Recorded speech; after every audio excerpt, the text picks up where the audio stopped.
జనరల్‌గా మనకేదైనా అంటే సొసైటీలో ఏదైనా ప్రాబ్లమ్స్ వస్తాయి. సొసైటీలో ఏదైనా మనకి ఇష్యూస్ వస్తే, మనకేదైనా కామన్ ఫెసిలిటీస్ కావాలంటే ఎవరిని బ్లేమ్ చేస్తాం జనరల్‌గా? గవర్నమెంట్ అంటే పొలిటీషియన్స్.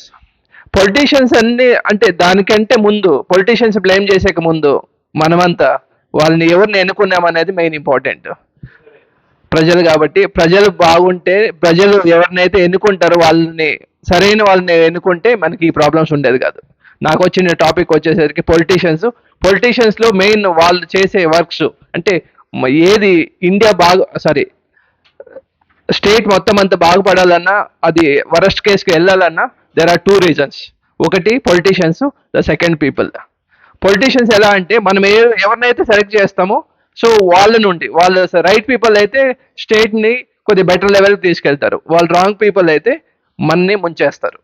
సో దీన్ని జాగ్రత్తగా ఉంచుకొని నెక్స్ట్ వచ్చే ఎలక్షన్స్లో అయినా మన మంచి లీడర్స్ని వెనుకుందామని మనస్ఫూర్తిగా కోరుకుంటూ థ్యాంక్ యూ.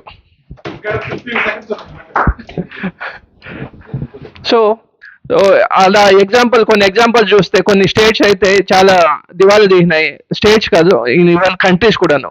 చాలా వరకు మనము ఫ్రీ బీస్ కావాలా, గవర్నమెంట్ నుండి నాకేం రావట్లేదు, గవర్నమెంట్ ఏదైనా ఈ ఫ్రీ ఇవ్వాల అది ఇవ్వాల అని జనరల్గా అంటాం. కానీ అలా ఫ్రీ ఇస్తా పోతే జనరల్గా అది అగైన్ దాన్ని రికవరీ కూడా మన నుండినే చేస్తారు.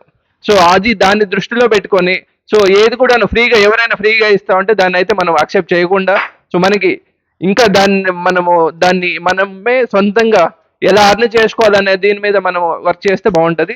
Thank you once again. Thank you for the opportunity. Beautiful people, నా పేరు కృష్ణారెడ్డి అండి. నా టాపిక్ వచ్చేసరికి జాయింట్ ఫ్యామిలీస్. సో ఇండియాలో ఇంతకుముందు అంటే 40-50 years బ్యాక్ మీరు చూస్తే చాలా వరకు జాయింట్ ఫ్యామిలీస్ 50 members 60 members ఉండే ఫ్యామిలీస్ ఉండేది.